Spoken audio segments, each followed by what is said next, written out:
आपको एक और साइंस के स्टूडेंट्स के लिए भी ये बात है, आपको मालूम है ये सितारे जो हैं, सैयारे हैं, ये अपनी उम्र मुकम्मल करके, अभी अभी की बात है ये, साइंस एक बड़े साइंसदान ने और नासा के लोगों ने भी, जो खला पे जाते हैं स्पेस पे, इन लोगों ने ये बात पेश की कि सितारे जितने भी हैं गैलेक्सी में, उसमें से कुछ की उम्र हजारों साल की होती है, लाखों साल की होती है। जब इनकी उम्र मुकम्मल होती है तो ये एक जगह जाकर के टूट जाते हैं, दाखिल हो जाते हैं, जिनको ब्लैक होल कहा जाता है।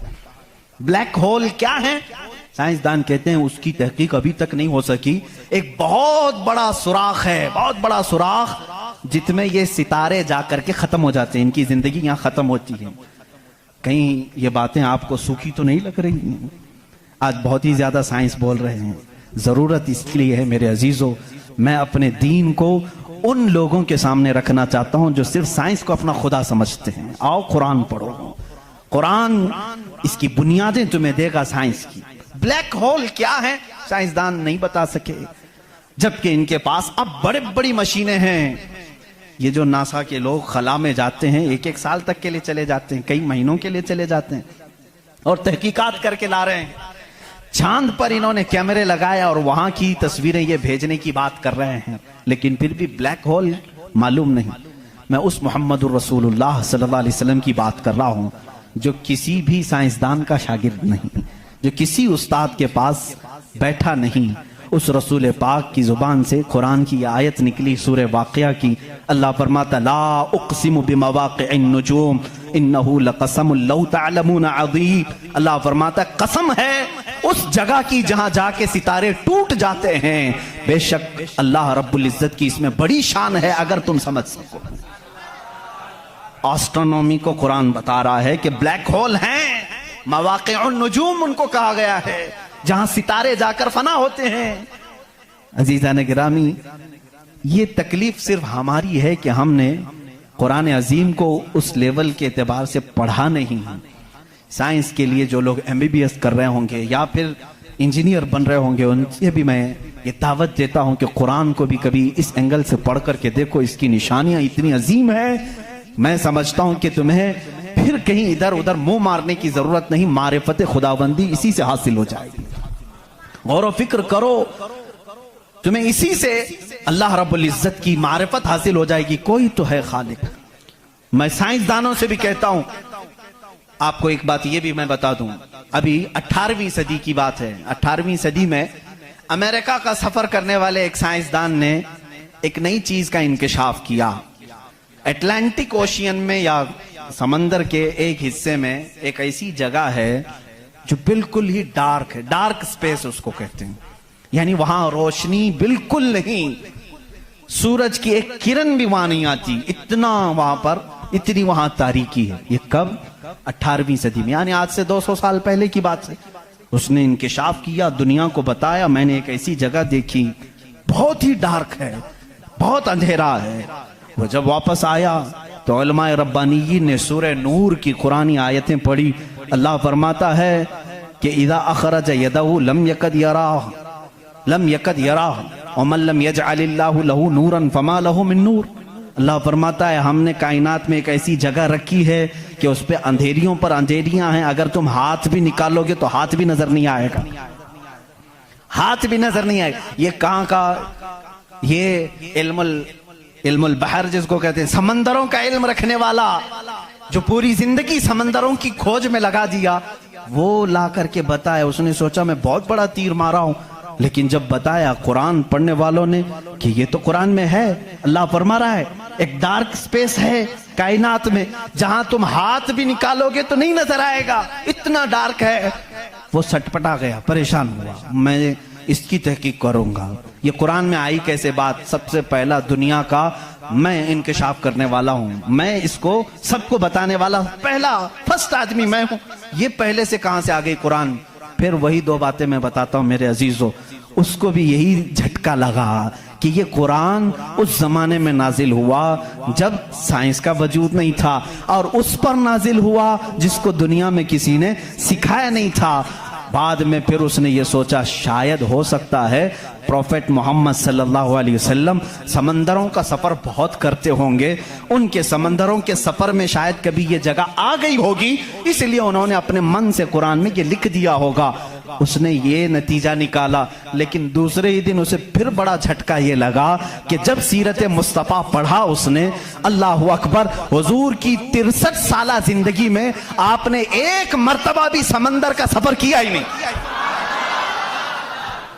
ये बहुत बड़ा झटका लगा कि वो मोहम्मद सल्लल्लाहु अलैहि वसल्लम कभी पूरी जिंदगी में समंदर का सफर किए ही नहीं। मेरे अजीजों, इस बात में गलत फहमी में ना आना कि वह समंदरों को नहीं जानते थे। वो मेराज का सफर करने वाला रसूल समंदरों को जरूर जानता है, लेकिन ये हिकमत इलाही थी कि कभी समंदर के सफर करने का इत्तेफाक नहीं हुआ। अब उसे झटके भर झटका ये लगा, जो कभी समंदर को गया ही नहीं, वो अगर अटलांटिक ओशियन में मौजूद डार्क स्पेस को बताता है तो जरूर वो अपने पेट से नहीं बता रहा है, वही उसको बताया होगा जिसने डार्क स्पेस बनाया है। यही अल्लाह रब्बुल इज्जत के वहदानियत की निशानियां हैं, उसके वजूद की निशानियां हैं। कुरान पढ़ो, इसमें बहुत सारी चीजें जिन्होंने ये इंकिशाफ किया कि कुछ समंदरों में ऐसे अल्लाह रब्बुल इज्जत ने बनाया है, वो भी आपको मिल जाएंगे। दो समंदर मिलते हैं और दोनों का रंग अलग है, एक समंदर नीला है, एक समंदर पीला है, दोनों का टेस्ट भी अलग है, इधर का मीठा, इधर का खारा नमकीन है, लेकिन वो बहुत दूर तक मिलते हुए जाते हैं। लेकिन इसका पानी उसमें नहीं आता, उसका पानी इसमें नहीं आता। क्यों नहीं आता? अल्लाह फरमाता, मरजल बहरैनी यल्तक़ियान, मरजल बहरैनी यल्तक़ियान बैनहुमा बरज़ख़ुन ला यबग़ियान फ़बिअय्यि आलाइ रब्बिकुमा तुकज़्ज़िबान। उस रब्बे ज़ुल जलाल ने फरमाया, हमने दो समंदरों को बहाया है, देखने वालों को ऐसा लगता है कि ये मिल गए हैं, लेकिन हमने उसमें न दिखने वाली एक ऐसी दीवार बनाई है कि इसका पानी उसमें नहीं मिलता, उसका पानी इसमें नहीं मिलता। ये भी कौन से रसूल की जुबान से अल्लाह ताला बता रहा है लोगों को, जो रसूल कभी समंदर का सफर किया ही नहीं। उस रसूल की जुबान से अल्लाह ने दो समंदरों के मिलने की बात की। साइंसदानों, अब तो तुम्हें मानना ही चाहिए कि कुरान रसूल का अपना बयान किया हुआ कलाम नहीं है, उसी का ये कलाम है जिसने समंदरों को इस तरह पैदा किया। कायनात में बहुत सारी चीजें हैं मेरे अजीजों, कुरान अल्लाह रब्बुल इज्जत का ये कलाम इतनी ही नहीं, ये तो बड़ी बड़ी निशानियां मैंने कहा। अगर इसकी मारिफत, इसकी खोज में लग जाओगे तो जिंदगी तमाम हो जाएगी। मैं तो कहता हूं, अल्लाह ने एक बात ये भी फरमाई है तुम्हारे लिए, वफी अनफुसिकुम अफला तुबसिरून। अल्लाह फरमा रहा है, तुम इधर उधर निशानियां ढूंढ रहे हो, हमने तुम्हारी जात में अपनी निशानियां रखी हैं, तुम नहीं देखते? तुम्हारी जात में हमारी निशानियां हैं, तुम नहीं देखते? इतनी निशानियां हैं, इसके लिए आपको कई उलूम पढ़ने की जरूरत है। जाहिर सी बात है, इंसान के एक एक पार्ट पर जो रिसर्च करता है वो अपने वक्त का एक बड़ा डॉक्टर बनता है। खाली सिर्फ दिल पर जिसने रिसर्च किया वो कार्डियोलॉजी है, जो सिर्फ किडनी पर रिसर्च किया वो नेफ्रोलॉजी है, और जो सिर्फ रगों को देखा है वो न्यूरोलॉजी है। पार्ट पार्ट पर इन्होंने पूरी जिंदगियां खत्म की। पूरे इंसान को पढ़ा किसने? आज कौन पढ़ा है? इसीलिए इमाम आजम अबू हनीफा रहमतुल्लाह अलैह ने फरमाया, मन आरफा नफ्सहू फक़द आरफा रब्बह। जिसने सिर्फ अपनी जात को पहचान लिया वो अपने रब को पहचान लेगा। तुम्हारे जिस्म में जिस तरह की चीजें अल्लाह ने बनाई, डॉक्टर से जाकर के पूछो कि हमारे जिस्म के अंदर का जो निजाम है, एक बार जो नस कट गई, 1000 डॉक्टर मिलकर के वो नस नहीं कायम कर पाते। ये रगों का सिलसिला ऐसा है। और फरमाया गया, बल्कि तहकीकात बताती हैं, हमारे जिस्म के अंदर मौजूद ये नसों को, रगों को निकाल करके अगर बिछा दिया जाए, कई 1000 किलोमीटर लंबी हो जाएंगी, कई 1000 किलोमीटर लंबी हो जाएंगी। ये नसों का इतना लंबा सफर हो जाएगा। इतना सारा मवाद अल्लाह ने तुम्हारे जिस्म में रखा। और रब ताला ये फरमाता है, मफाहिम आयात में बयान कर रहा हूं, कभी आपने सोचा हमने जुबान से जो जो चीजें खाई, अल्लाह अकबर, मैं एक बड़े मुहक्किक के हवाले से कहता हूं, रोटी को उन्होंने कहा तुम्हारी रोटी, तुम्हारे खाने अल्लाह की निशानियां है। मैंने पूछा रोटी भी निशानी है अल्लाह की? कहा हाँ। तुम एक रोटी को कहां कहां से हासिल करते हो? अनाज खेत से लिया, फसल जब आई उसको कुटाया, पिसाया, आटा बनाया, फिर घर में लाया, गूंदने के लिए दिया, आटा गूंधा गया, रोटियां बेली गई, तवे पर रखी गई, बन गई। कितनी मंजिलों से गुजरी, खेत से आई, पिसाई में गई, गुंधाई में गई, पकाई में गई, अब उसके बाद रेडी होकर तुम्हारे बर्तन में आई। इसके बाद तुमने क्या किया? अब तक सब तुम्हारा इख्तियार चल रहा है, तुम अपनी मर्जी से कर रहे हो। गेहूं का लाना है, जौ का लाना है, जवार का लाना है, किसका लाना है, तुम्हारी मर्जी। आटे से कितना गूंदना है, नरम गूंदना है, मोटा गूंदना है, तुम्हारी मर्जी। रोटी मोटी पकानी है, पतली पकानी है, तुम्हारी मर्जी। रोटी पक जाने के बाद 4 टुकड़े करने, 5 टुकड़े, 2 टुकड़े, तुम्हारी मर्जी, सब तुम्हारी मर्जी है। इसके बाद तुम चबा करके खा गए, उस रोटी को चबाकर खा गए, निगल गए। ये रोटी जब हलक से उतर गई, अब तुम्हारी मर्जी नहीं है। उस एक ही रोटी से गोश्त भी बनता है, उसी एक रोटी से खून भी बनता है, उसी एक रोटी से मनी भी बनती है, उसी एक रोटी से पीप भी बनता है, उसी एक रोटी से कफ और बलगम भी बनता है, उसी एक रोटी से सब चीजें बन जाने के बाद हमारे फुजलात भी निकलते हैं। मैं नहीं समझ पाया। ऐ मेरे अजीजों, मुझे बताओ, एक रोटी लो, उसके एक टुकड़े से तुम गोश्त बना के दिखाओ, दूसरे टुकड़े से तुम खून बना के दिखाओ, तीसरे टुकड़े से तुम पीप बना के दिखाओ, चौथे टुकड़े से तुम बलगम बना के दिखाओ, नहीं कर सकोगे। इसलिए कि सिर्फ गूंदने पकने तक तुम्हारी मर्जी चलती है, हलक से नीचे उतर जाने के बाद खुदा कदीर व जब्बार का निजाम चलता है। तुम्हारे रिस्क में उसकी निशानियां हैं। कौन है जो बनाता है हमारे जिस्म के अंदर इस रोटी से हमारे जिस्म का हिस्सा? पूछो, जाकर किसी से भी पूछो, यह हमारा जिस्म मोटा ताजा गोश्त कैसे बन गया? ये खाने अच्छे खाओगे, इससे बन गया। हमने कहा हम खाने काजू बादाम भी खा रहे हैं तो भी गोश्त बन रहा है, रोटी खा रहे हैं तो भी गोश्त बन रहा है, चावल खा रहे हैं तो भी गोश्त बन रहा है। और खून ऐसा लिक्विड है कि बाजार में मिलता नहीं, किसी इंसान का ही लेना पड़ता है। इसको कौन बनाया है? कहा इसको भी रोटी से ही बनाया है, काजू बादाम से ही बनाया है, फलों से ही बनाया है। हम पूरी दुनिया की ग़िज़ाएं लाकर चक्की में पीस करके भी खून का एक कतरा नहीं पैदा कर सके, लेकिन वो रब्बे ज़ुल जलाल हमारे लुक्मे के नीचे जाते ही निजाम को शुरू फरमा दिया है। कैसा वो निजाम है, कैसा वो निजाम है। ऐ मेरे अजीजों, इसीलिए मेरा मौला फरमाता है फी अनफुसिकुम अफला तुबसिरून, तुम्हारी जात में मेरी निशानियां हैं, क्यों तुम नहीं देखते, क्यों तुम नहीं देखते? आपको अगर मैं जातियात, नफ्सियात, तबईयात, ये जो उलूम हैं, इस पर गुफ्तगू करूं तो एक बड़ा अलग टॉपिक हो जाएगा। अल्लाह ताला ने इस निजाम को कैसे बैलेंस रखा है जानते हैं आप? कभी आपको मालूम है हमारे कानों में एक अलाइनमेंट होता है, जैसे व्हील अलाइनमेंट करते हैं, हमारे दोनों कानों के बीच में एक कतरा छोटा सा अल्लाह ने रखा है, ये बैलेंस को बरकरार रखता है। जो सनकी होते हैं, जिनको कहते हैं पागल हो गया, झोले खाता रहता है, ये कौन लोग हैं जानते हैं आप? जिनको कभी कभार फीड्स आ जाती है, चलते चलते आड़े टेढ़े हो जाते हैं, ये कौन है? जिनका सिर्फ वो कानों के बीच का एक कतरा भी हिल गया, तुम्हारा बैलेंस बिगड़ जाएगा। तुम खड़े कैसे होते हो? 2 पैरों पर सीधे खड़े रहते हो, जब तक चाहो खड़े रहो, चलना चाहो तो सीधे चलते हो। अगर वो बैलेंस चूक गया, जैसे कार व्हील अलाइनमेंट छूटने से इधर उधर जाने लगेगी, तुम्हारे पैर लड़खड़ाने शुरू हो जाएंगे। इस एक हल्के कतरे से अल्लाह ने तुम्हारे पूरे वजूद को रखा है। तुम्हें टेढ़ा करने के लिए सिर्फ उस कतरे को जुम्बिश देने की जरूरत है, सिर्फ जुम्बिश देने की जरूरत है। मैंने साइंस की एक तहकीक पढ़ी, अल्लाह अकबर, हैरत होती है।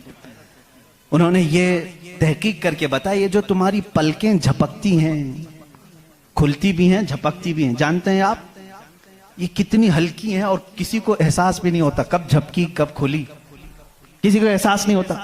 कहा इसके अंदर कौन सी ताकत है? क्या रबर है, मैग्नेट है, कैसे ये कैसे होती है?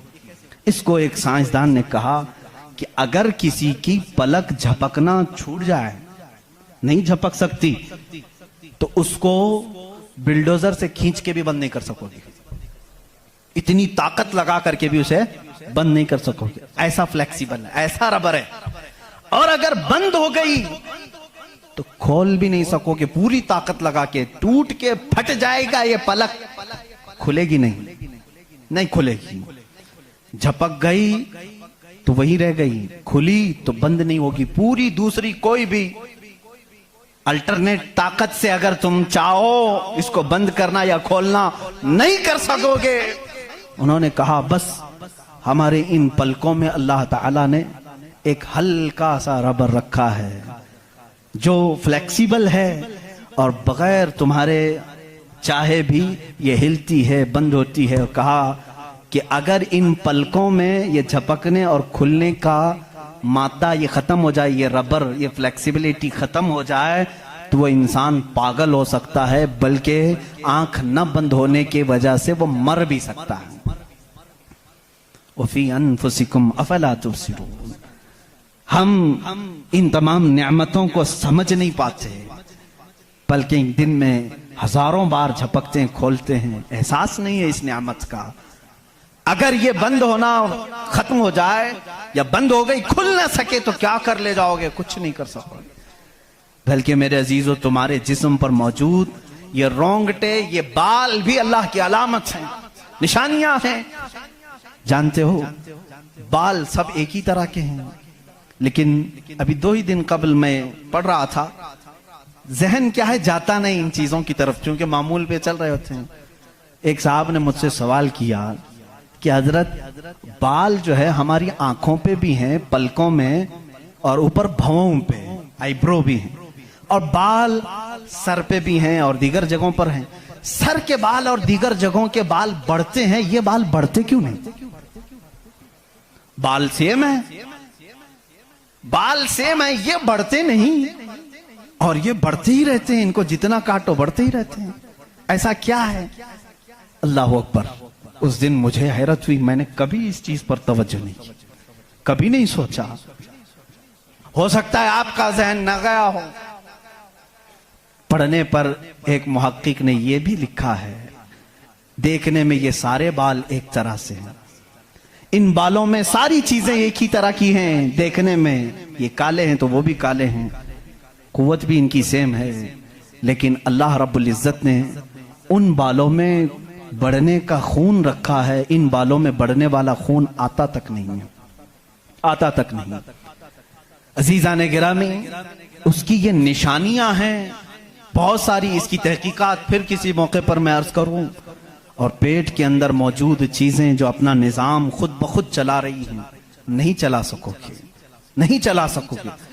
दिल जितनी मर्तबा ये धड़कता है, इसके अंदर जो प्रेशर है, कहा गया है ये जो खून को दबा करके जिस्म में फैलाता है, इसके मुतालिक साइंस ये कहता है इतना प्रेशर है कि दुनिया में किसी फव्वारे पे, किसी फाउंटेन में इतना प्रेशर नहीं होगा जितना दिल में प्रेशर है। और ये इतनी तेजी से एक बार पंप करता है कि खून पूरे जिस्म में नाखून तक आ जाता है। एक बार के पंप पर, एक बार इस तरह दिल ने दबाया खून को बाहर, तो खून नाखून तक पहुंचता है, इतना प्रेशर उसके अंदर है। अमेरिका की एक लेबोरेटरी में एक पाकिस्तानी आलिम दीन गए थे, कार्डियोलॉजी थे वो डॉक्टर, वो एक आलिम को लेकर के गए, और कार्डियोलॉजी नहीं, रेडियोलॉजी भी गालिबन कुछ है, जिसमें आवाजें सुनने का आला होता है, एक मशीन होती है जिस्म के अंदर हरकत करने वाली हर आवाज को उसमें सुना जा सकता है।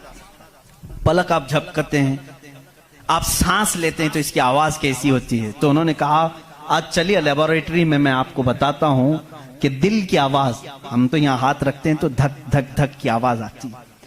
तो उन्होंने कहा हम आपको इससे सुनाते हैं। एयरफोन लगाए गए, बड़ी बड़ी मशीनें थी, हल्की सी भी वहां पर हवा भी आती तो उसकी जोर आवाज आती है। वो एक लैब है। या आलिम दीन कहते हैं मैंने सुना दिल की आवाज। मैंने पूछा उस डॉक्टर से कि आपके हाँ हर आवाज का नाम लिखा गया है, दिल जो आवाज करता है इसका क्या नाम है आपके यहाँ? कहते हैं दिल जो है लप लप लप लप ये आवाज करता है, साइंस में ये लिखा गया है। और मुस्कुरा है, कहा थोड़ी सी खता हो गई, बल्कि दिल कहता है रब रब रब रब। हर इंसान का दिल जो धड़कने की आवाज आती है मशीनों से उन्होंने खुद सुना। हाँ, हो सकता है कुछ तोतले लोग होते हैं रा को ला कह जाते हैं, हो सकता है तुम्हें लप लप लप सुनाई दिया हो, मगर मेरा ईमान ये कहता है हर दिल रब रब रब ही कहता है। जो उसको धड़कन दिया है अगर वो दिल उसे याद ना करे, अजीजा ने गिरामी, कायनात की बहुत सारी चीजें उसकी निशानियां हैं, समंदरों में उसकी निशानियां हैं। आपको मालूम है समंदरों का इल्म, इल्मुल बहर जिनको मालूम है, जो गौते लगाते हैं वो कहते हैं जमीन पर जितनी मखलूकात है इसके 10 गुना ज्यादा मखलूकात समंदरों में मौजूद है। समंदरों में यहाँ जितने कीड़े देख रहे हो, कितने मकोड़े देख रहे हो, यहाँ जितने किस्म की मखलूकात आप देख रहे हैं इसके 10 गुना ज्यादा मखलूकात समंदरों के अंदर है। कौन है जो उनके रिस्क का इंतजाम करता है? कौन है इनकी परवरिश पर? समंदरों का इल्म अलग है। कहते हैं हम अंदर जाते हैं तो उसके अंदर इतनी चीजें कि हर बार नई चीजें दिखती हैं। और उन्होंने कहा कि कई लाख किस्म की मछलियां गिन ली गई, लेकिन हर बार गोता लगाते हैं तो फिर नए रंग की मछली नजर आती है। इनको रंग देता कौन है उसके अंदर? अजीजा ने गिरामी, समंदरों के इल्म में लोगों ने कहा इसकी गहराइयों में क्या क्या मौजूद है। कुछ बातें तो अकल तस्लीम करती हैं, जैसे आपको मैंने कहा समंदर में मछलियां हैं, अंदर पेड़ पौधे भी हैं, आप सब तस्लीम करेंगे, होते होंगे, मखलूकात हैं, हाँ होते होंगे, सब होते होंगे। लेकिन एक कुरान के फरामीन तफासिर में यह कहा गया है समंदर के अंदर आग भी है। आप कहां से तस्लीम करोगे? समंदर के अंदर आग है, कैसे तस्लीम करोगे? जाहिर सी बात है तुम इनकार करोगे, पानी और आग हो ही नहीं सकता, और वो भी पानी हल्का फुल्का पानी नहीं, समंदर का जोशीला पानी। और यहां पर इस्लाम में ये बातें कही गई हैं कि समंदर के अंदर आग है। लेकिन ये दुनिया को उस वक्त नजर आ गया जब सुनामी आई थी। इंडोनेशिया में जो साहिल पर सुनामी की लहरें जिन्होंने देखी, जिसकी रफ्तार 2000 किलोमीटर पर आवर थी, 2000 किलोमीटर पर आवर की रफ्तार से वो पानी चल रहा था, और उसकी हाइट जो मौजों की वो 200 फीट ऊंची थी। 200 फीट ऊंची लहरें 1000 किलोमीटर पर आवर की रफ्तार से जब जा रही थी, तो मुशाहिदा करने वालों ने कहा जब वो लहरें चलती थी तो पीछे आग के शोले निकलते थे, समंदर में आग के शोले निकलते थे। आज साइंस इस बात को तस्लीम कर चुका है, समंदर में कई ऐसे पहाड़ हैं जो आतिशफिशा हैं, जिनको वोल्केनो कहा जाता है। आग उगलने वाले पहाड़ हैं, आग उगलने वाले पहाड़ हैं। वो कई महीनों में और सालों में अपने अंदर मौजूद आग को बाहर उगलते हैं, तो समंदर में तुग़यानी आ जाती है, समंदर के अंदर मौजों की भंवर आ जाती है। ये तमाम चीजें आज साइंस कह रहा है, मेरा मौला कुरान में इस चीज को बयान फरमा रहा है। जबकि फिर मैं आपको बता रहा हूं, कुरान उस माहौल में उतरा जब साइंस नहीं था, और उस रसूल पर उतरा जो समंदरों का सफर नहीं किया था। अल्लाह तबारक व तआला ने पहाड़ों के इल्म के मुतालिक कुरान में बयान फरमाया, सितारों के इल्म के मुतालिक, समंदरों के इल्म के मुतालिक, जमीन का ये जियोफिजिक हो, एस्ट्रोनॉमी हो, सितारों का एस्ट्रोलॉजी हो, इल्मुल फलकियात हो, उसके बाद नबातात, ये पेड़ पौधों के इल्म के लिए भी कुरान मौजूद है। अल्लाह रब्बुल इज़्ज़त इनके मुतालिक भी फरमा रहा है, इनके जोड़ बनाए गए। आज दुनिया ये कह रही है कि एक पेड़ को दूसरे पेड़ से लगाते हैं तो फल अच्छे आते हैं, फल अच्छे आते हैं। ये हदीस पाक में मिलता है। मदीने तैयबा में कलमी करते थे सहाबा उस वक्त खजूरों की। अजीजा ने गिरामी, पेड़ पौधों की जब तहकीकात होती हैं तो अब इस पर भी साइंस हैरान है कि हमने फूलों को देखा, ये फूल जब खिलते हैं तो इसमें अचानक आकर के पेंट कौन कर जाता है, ये रंग कौन डालता है। हमने दरख्तों को हरा ही देखा है, हरे ही होते हैं, लेकिन जब फूल निकलते हैं तो ये रंग आता कहां से है। उसकी तहकीक करते करते डालियों को लोगों ने चीर दिया, पत्तों को फाड़ दिया, लेकिन फूल का रंग पूरे दरख्त में कहीं नहीं पाया, कहीं नहीं पाया।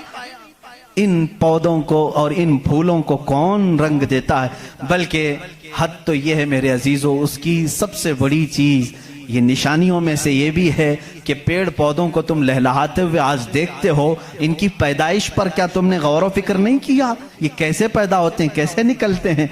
अल्लाह अकबर।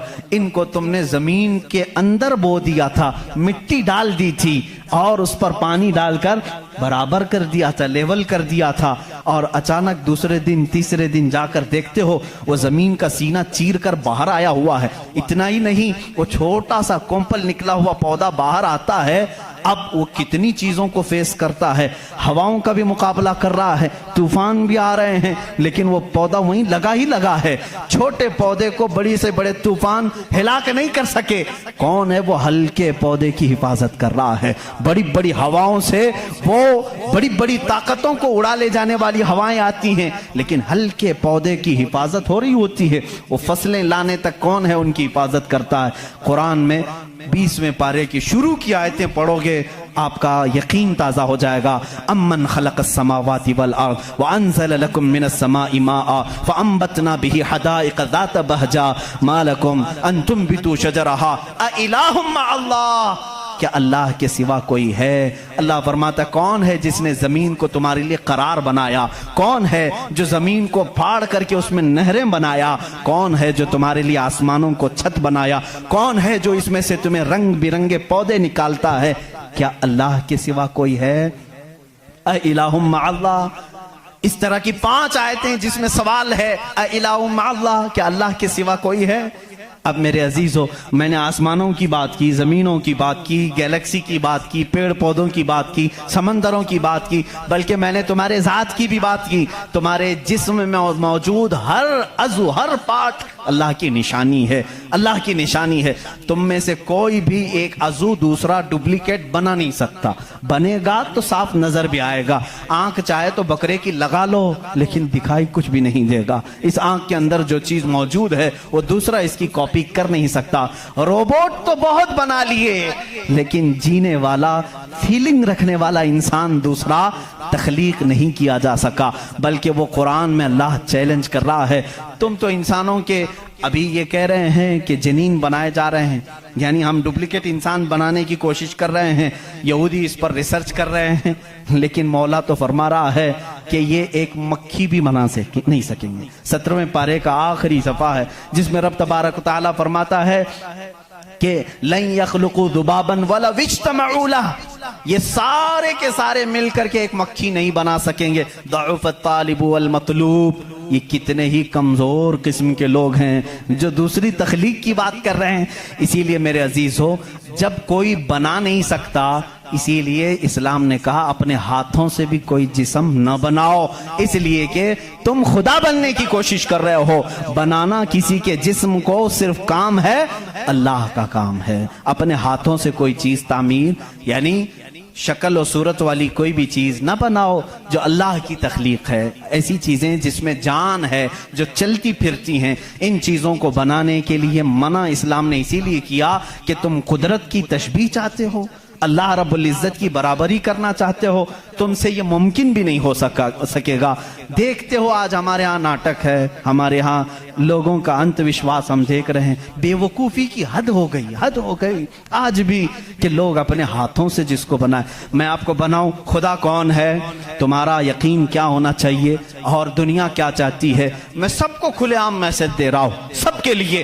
कुछ लोग ये समझते हैं हमको खुदा बनाना पड़ेगा, पैसे लाना पड़ेगा, बना नहीं सकते तो मार्केट में जाना पड़ेगा, लाल पीला काला नीला खुदा खरीद करके लाना पड़ेगा, और उसके हाथ भी होंगे, 4 होंगे कि 5 होंगे कि 6 होंगे, ऐसे हाथों वाला हमको लाना पड़ेगा। कैसे? अरे वो खुदा चल के भी नहीं आएगा, उसको उठा करके लाना पड़ेगा, बैठेगा खुद नहीं बिठाना पड़ेगा, सोएगा खुद नहीं सुलाना पड़ेगा, और उठेगा भी खुद नहीं उठाना पड़ेगा, और उसे वो डूबेगा भी खुद नहीं डुबाना पड़ेगा, टूटेगा भी खुद नहीं तोड़ना पड़ेगा, खाएगा कुछ नहीं उसे जबरदस्ती खिलाना पड़ेगा। लोगों को दिखाने के लिए लोगों ने अगर अपने दिमाग से इसको खुदा समझा है तो मैं कहता हूं मुसलमान का अकीदा यह है, मैं मजबूर हूं, मैं अगर नहीं सो सकता तो वो सुलाता है, मैं अगर उठ नहीं सकता तो वो उठाता है, मैं खुदा को उठाता नहीं, मैं खुदा को बिठाता नहीं, बल्कि मेरा अकीदा यह है खुदा मुझे बिठाता है, खुदा मुझे चलाता है, खुदा मुझे सुलाता है, खुदा मुझे खिलाता है, खुदा मुझे पिलाता है, जब मुझे भूख लगे तो वो खिलाता है, जब मैं नंगा हूं तो वो पहनाता है, जब मेरी जान चली जाए तो वो मेरा हिसाब करता है। हम उस खुदा की तस्लीम, उस खुदा का अकीदा रखते हैं कि हम मोहताज हैं, वो मालिक व मुख्तार है। अकीदा ये हो, अकीदा ये हो, अपने हाथों से बनाई हुई चीज को, अरे तुम्हें तो फख्र करना चाहिए, अरे आज तू खुदा बना बैठा है, उसे चल उसको फख्र से देखो, कहो अरे तू क्या खुदा है, मैं ही तो बनाया हूं तुझे। कभी बनाने वाला ये कह सकता है ना। और कोई आकर के, सारे लोग इबादत कर रहे हो, कोई आकर के सामने कह दिया सारे भक्तों के पास कि तुम इसको खुदा कह रहे हो, मैं तो लातों से गूंद के बनाया था इसको, मैं तो अपने हाथों से इसको बनाया, तो इज्जत क्या रहेगी। इसीलिए आपने देखा इस्लाम का अकीदा वहदानियत यह है, अकीदा खुदा यह है कि हमने आज तक करोड़ों मस्जिदें हैं, कभी हमने खुदा की जिस्म तो दूर की बात है, कोई शक्ल और तस्वीर भी मस्जिदों में नहीं रखी। क्यों? इसलिए कि अगर तस्वीर लगेगी कहीं खुदा की तो हम उसको खुदा तस्लीम ही नहीं करते, क्योंकि खुदा वो है जो किसी की आंख में आ नहीं सकता, और अगर किसी की आंख में आ गया तो वो खुदा हो नहीं सकता। जो आंख में आ गया वो खुदा हो नहीं सकता। सिर्फ और सिर्फ दुनिया में इस्लाम वो है जो बगैर देखे उसकी बारगाह में झुक जाता है। दुनिया सामने देख करके झुकती है और मोमिन बगैर देखे उसके सामने झुकता है। यही तुम्हारी सबसे बड़ी सिफत है ईमान वालों, जो कुरान कहता है युमिनून बिल गैब, ये वो बंदे हैं जो गैब पर ईमान लाते हैं। अब यहाँ आखिरी बात मैं करने आता हूँ, मेरा वक्त तवील हो गया। ऐ मौला तेरी निशानियां बहुत हैं, आसमान तूने बनाया, जमीन तूने बनाया, सितारे तेरे हैं, समंदरों का इल्म तूने इंसानों को दिया, सब कुछ तूने बनाया, लेकिन मेरा अकीदा, मेरा विजदान ये कहता है एक कायनात में सबसे बड़ी अगर कोई निशानी है तो वह मोहम्मद रसूलुल्लाह की जात है। फिर भी इसीलिए कहा मक्का के वो कुफार पूरी कायनात के सबसे बड़े काफिर हैं कि अल्लाह की सबसे बड़ी निशानी को देख करके भी ईमान नहीं ला सके, इसलिए कि वो रसूल ही बजाते खुद अल्लाह की एक ऐसी निशानी है। चेहरा व दुहा है, जुल्फे व लैल है, और दस्ते मुबारका और गले का नरम और नाजुक अंदाज ये है कि इंसान देख करके हैरत में रह जाता था। मुस्तफ़ा करीम सल्लल्लाहु अलैहि वसल्लम की ज़ात पर जब मैं गुफ्तगू करूंगा इंशाअल्लाह ये बताऊंगा मेरे अजीजों कि कायनात में सबसे बड़ी निशानी मेरे नबी की ज़ात है, मेरे आका की ज़ात है। और ये भी आपको तस्लीम करना पड़ेगा, आज हम जो झुक रहे हैं मस्जिदों में बगैर खुदा को देखे हुए, किसने बताया कि खुदा है? अगर वह मोहम्मद ना होते तो हमको खुदा का इदराक भी ना होता। इसीलिए हम कहते हैं, मैं मानता हूं अक्ल वालों मेरा मोहम्मद खुदा नहीं है, मगर दिलों में ये नक्श कर लो कि वो खुदा से जुदा नहीं है। वाखिर दावाना अनिल हम्दुलिल्लाहि रब्बिल